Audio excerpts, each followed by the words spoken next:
Imagina que alguém tivesse explicado a Matrix 20 anos antes do filme existir. Imagina que alguém tivesse uma teoria que conectasse milagres de Jesus, cirurgias espirituais de uma xamã mexicana e física quântica. Imagina que exatamente quando esse alguém estava prestes a provar tudo isso cientificamente, ele simplesmente desaparece, sem corpo, sem pistas, sem despedida. Jacobo Greenberg tinha apenas 12 anos quando a sua mãe morreu por causa de um tumor cerebral. Para qualquer criança, isso já é devastador, mas para ele esse trauma virou uma pergunta que nunca mais o abandonaria. O que é o cérebro? O que é a mente? O que é afinal a realidade? Ele passa a adolescência obcecado pelo tema. Estuda psicologia, depois neurofisiologia, faz doutorado, monta um laboratório no México, publica artigos, segue o caminho certinho da ciência acadêmica. Tudo indicava que ele seria apenas um grande pesquisador da mente. Nos primeiros anos da carreira, Jacobo pesquisa algo bem tradicional: como o cérebro reage a estímulos visuais, como padrões específicos ativam áreas diferentes. Só que aos poucos começa a acontecer uma coisa estranha. Ele começa a ouvir histórias que não cabiam na ciência que ele conhecia. Pessoas em Israel diziam se comunicar com espíritos, relatos de curas impossíveis e principalmente os murmúrios sobre uma mulher chamada Patita. Mas afinal, quem era Patita? Dependendo da versão da história, Jacobo chega até Patita de duas formas. Em uma versão, ele ouve falar dela em Nova York, fica intrigado e decide voltar ao México só para encontrar ela. Em outra, em 1975, ele é convidado para Los Pinos, a sede da presidência mexicana na época. Lá, a irmã do presidente, Margarita López Portillo, o apresenta a uma mulher estranha, cantora de cabaré e vendedora de bilhetes de loteria. Esse bico era só a superfície, o verdadeiro trabalho de Patita era outro. O nome dela era Bárbara Guerrero, mas o mundo a conhecia como Patita, oficialmente uma curandeira. Para uns uma santa, para outros uma feiticeira criminosa. Ela dizia ser descendente de Montezuma, ligada à linhagem dos antigos imperadores astecas. Tinha uma faca de campo, que dizia ser herança da família, e com ela realizava cirurgias espirituais que desafiavam qualquer manual de medicina. Relatos diziam que Patita fazia mulheres estéreis engravidarem, tirava pessoas da beira da morte, materializava e desmaterializava órgãos, tecidos e até objetos. E Jacobo, o cientista, foi ver isso de perto. Quando finalmente encontra Patita, a lenda diz que ela olha para ele e diz: "Apresse-se, Jacobo, eu estava te esperando." Ele, cético, mas curioso, começava a acompanhar as sessões, e o que vê não sai mais da cabeça dele. Patita colocava o paciente em uma espécie de transe, pegava a faca, fazia cortes, mexia lá dentro como se estivesse operando um corpo físico. Mas muitos dos casos relatados não tinha anestesia, não tinha nada que a medicina moderna reconhecia, e ainda assim a pessoa saía andando curada. Jacobo não se limitava a observar. Ele documenta, escreve, anota detalhes, participa espiritualmente das sessões, tenta medir e correlacionar e entender. Ele passa de observador a discípulo. Aos olhos da ciência tradicional, aquilo era charlatanismo puro, mas para Jacobo era um fenômeno. E todo fenômeno, por mais absurdo que pareça, pode ser estudado. A diferença entre milagre, magia e ciência muitas vezes é só um nível de compreensão que a gente tem da realidade. Patita não era apenas polêmica entre os médicos, ela também era perseguida pelo governo mexicano, acusada de feitiçaria. Várias vezes tentaram prendê-la, várias vezes levaram ela para responder na justiça. E segundo relatos, toda vez que chegavam perto, ela simplesmente sumia. Anos se passavam, de repente, Patita reaparecia como se nada tivesse acontecido. Sem sinais claros de envelhecimento, continuando suas cirurgias espirituais, como se vivesse em outro ritmo de tempo, ou outra camada da realidade. Muita gente começou a acreditar que Patita tinha encontrado uma forma de sair e entrar dessa realidade à vontade, como se ela tivesse aprendido a mexer no código do mundo. E aqui a mente de Jacobo explode de vez. Anos acompanhando Patita, somando os estudos de física quântica, neurociência e tradições espirituais, levam Jacobo a formular a sua teoria mais ousada, a teoria sintérgica. Vamos traduzir isso sem complicar. Jacobo dizia que existe um campo informacional universal que ele chamava de lattice, ou campo sintérgico. Esse campo contém todas as informações de tudo, formas, estruturas, possibilidades, padrões. Só que esse campo sozinho não tem experiência. Ele é um código-fonte, uma receita de bolo sem o gosto do bolo. Quem dá forma a esse bolo? O cérebro humano, a consciência. Segundo Jacobo, o cérebro funciona como um decodificador desse campo informacional. A realidade que ele enxerga, cores, formas, texturas, espaço, tempo, não seria o mundo lá fora, mas o resultado da interação entre esse campo e a sua consciência. Ou seja, não é só que você observa a realidade, você cocria a realidade que observa. Percebe o salto? E se conecta com ideias como o experimento da dupla fenda na física quântica, onde partículas parecem se comportar de forma diferente quando são observadas, o princípio antrópico participativo proposto pelo físico John Wheeler, que sugere que o universo depende de alguma forma dos observadores para existir como existe, conceitos antigos como registros acásticos, o mundo das ideias de Platão. Só que Jacobo vai além.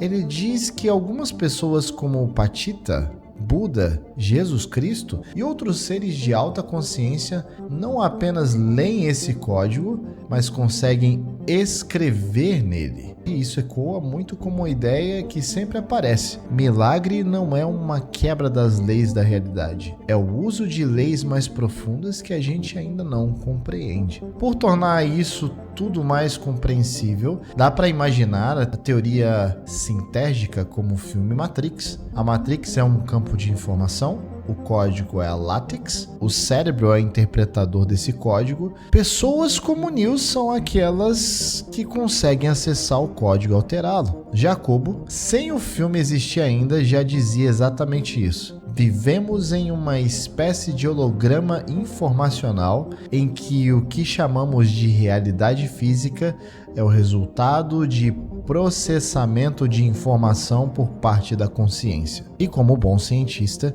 ele não queria ficar só na teoria. Jacobo monta então um experimento polêmico. Ele pega duas pessoas, coloca as duas juntas por alguns minutos. Incentivam a conexão profunda, meditação, intenção, foco. Depois separa as duas em salas diferentes isoladas. Conecta eletrodos na cabeça de ambas para registrar a atividade elétrica do cérebro. Em uma delas ele aplica estímulos, a outra pessoa não recebe estímulo físico nenhum.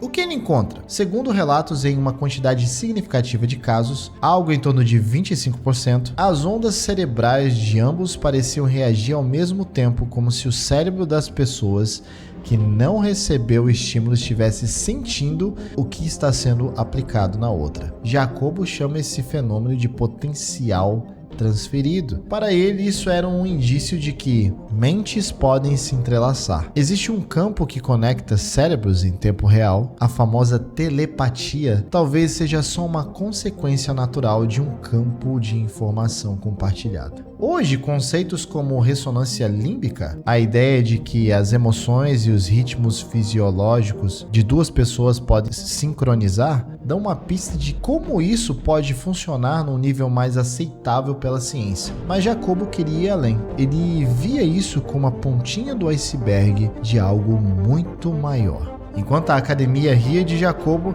classificando como místico, fã de xamã, cientista que pirou, um outro grupo olhava para ele com bastante atenção.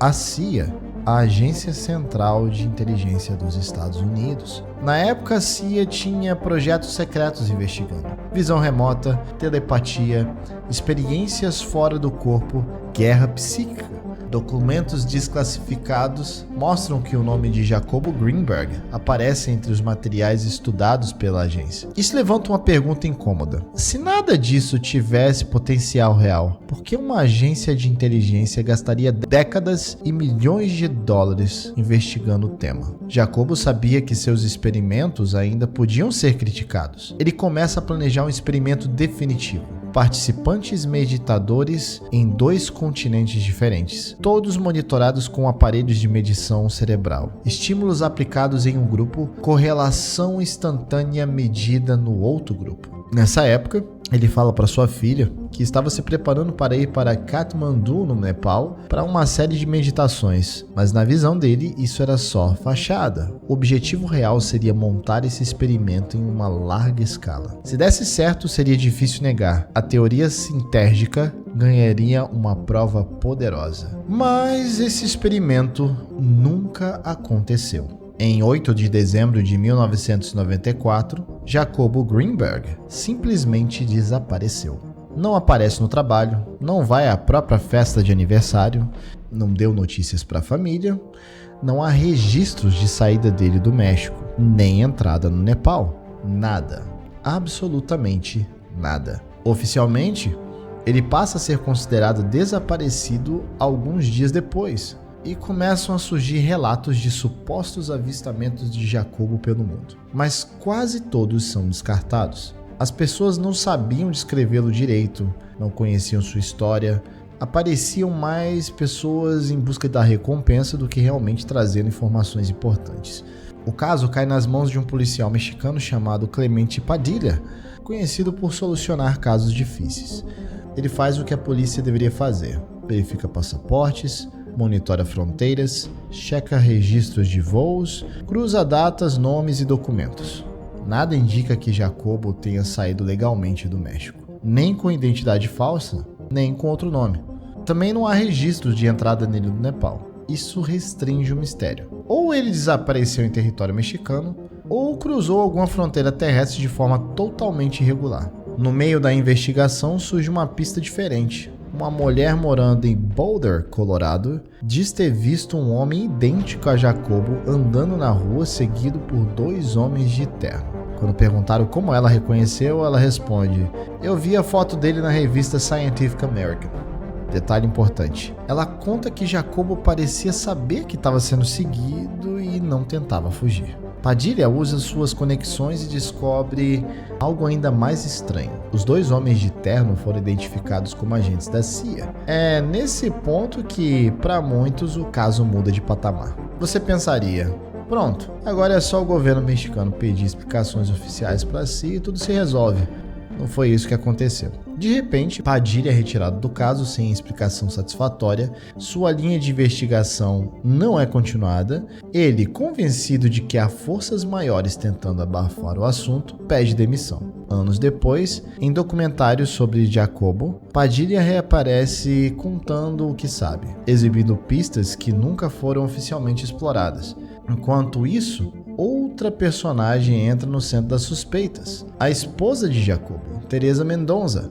Teresa era a segunda esposa de Jacobo. Com o tempo, a relação dos dois se deteriora. Mensagens interceptadas mostram Jacobo dizendo que estava sendo torturado mentalmente por ela. Familiares relatam que ele estava com medo ao ponto de passar noites dormindo no carro em vez de voltar para casa. Ele chega a dizer que temia pela própria vida. Depois do desaparecimento, Teresa se torna a principal suspeita na mídia. Um possível crime passional motivado por ciúmes, rancor, desequilíbrio. Mas a história fica ainda mais estranha. Teresa é diagnosticada com um transtorno bipolar. Um ano depois do desaparecimento de Jacobo, ela também some, sem rastro. Para alguns, Teresa era apenas uma mulher em sofrimento psíquico que entrou em colapso junto com a situação. Para outros, ela pode ter sido plantada na vida do cientista, usada como peça num jogo maior para controlar ou neutralizar suas descobertas. Hoje, quase 3 décadas depois, o caso continua sem solução. E com isso, hipóteses se multiplicam. As mais comuns são crime passional, Teresa havia feito algo contra Jacobo num surto, e o corpo nunca foi encontrado ou foi escondido com a ajuda de terceiros. Operação da CIA, programa secreto. A CIA teria se interessado demais pelos experimentos de Jacobo, especialmente pelo potencial de sua guerra psíquica, espionagem e controle mental, e teria levado para trabalhar em segredo sob outra identidade, talvez dentro do projeto Stargate. Desaparecimento voluntário por vergonha ou proteção. Jacobo teria decidido sumir para evitar o ridículo caso seus experimentos finais falhassem, ou para se proteger de ameaças reais depois de descobrir que estava sendo vigiado. Transcendeu o espiritual. Ele mesmo saiu da Matrix. Essa é mais ousada e mais simbólica. Alguns acreditam que Jacobo, através de práticas profundas de meditação e domínio da mente, teria conseguido fazer com ele mesmo aquilo que via em Patita: sair dessa realidade, dissolver-se no campo sintérgico e acessar diretamente a Látex. Mas o mais importante do que decidir qual é a teoria verdadeira é perceber o que todas elas têm em comum: a sensação de que existe algo sendo escondido, seja por governos, por sistemas de crenças, pelo medo coletivo ou pela nossa própria limitação de percepção. Vamos supor que, só por um momento, que Jacobo estivesse certo, que a realidade é sim uma matriz informacional, que a consciência não apenas lê o código, mas talvez possa escrevê-lo. Pessoas em estados alterados de consciência conseguem acessar um nível mais profundo da realidade e dobrar as regras do jogo. O que isso mudaria no seu dia a dia? Porque é fácil ouvir essa história e pensar só em milagres, telepatia, CIA, conspiração, mas Jacobo também apontava para algo muito prático. Se a realidade que você vive é, em parte, fruto da forma como o seu cérebro interage com o campo de informação, então mudar a sua consciência muda a sua realidade. Isso não significa que você vai materializar um carro na sala amanhã, mas talvez signifique que mudar seus padrões mentais muda as situações que você atrai. Mudar sua forma de reagir ao mundo literalmente reorganiza o holograma que você chama de vida. Elevar a consciência não é só uma ideia bonita, é uma tecnologia espiritual. Essa é a chave. Se existe um código da realidade, o acesso não está em laboratórios secretos nem só em agências de inteligência. Ele começa na forma como você pensa, sente, percebe e escolhe agir. Jacobo Greenberg, ele ousou olhar para além da borda da realidade consensual. Tentou usar ciência para estudar aquilo que o sistema prefere chamar de superstição e desapareceu envolto em pistas estranhas o suficiente para transformar sua vida e sua obra em um mito moderno. E agora, eu te devolvo as perguntas. E se a sua vida hoje for só uma versão limitada da realidade que você é capaz de criar? O que você faria diferente se soubesse que seus pensamentos e sua consciência são, de fato, ferramentas de programação de sua experiência? Você apenas está lendo o código ou está pronto para começar a escrever? Se essa história mexeu com você e te fez pensar sobre a natureza da realidade, curte esse vídeo, se inscreve aqui no Code Elohim se ainda não é inscrito e compartilha com alguém que você sente que está começando a despertar para algo além do óbvio. E se você quiser continuar nessa linha, eu te convido agora a assistir o próximo vídeo, onde a gente se aprofunda ainda mais a ideia de que, talvez, a realidade que você conhece seja só a superfície de um holograma muito mais profundo.